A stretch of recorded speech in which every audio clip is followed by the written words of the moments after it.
Hello guys, today I will show you how you can enable dark mode on Snapchat. First, open Snapchat and then go to the settings and then click this red button.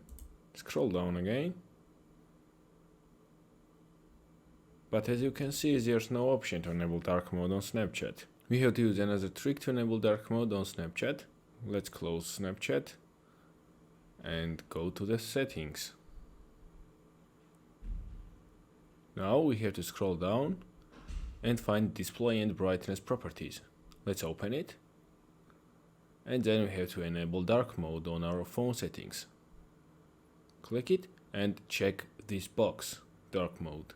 Then your phone will go on dark mode and your Snapchat too. Let's open it again and let's see if it is working or not.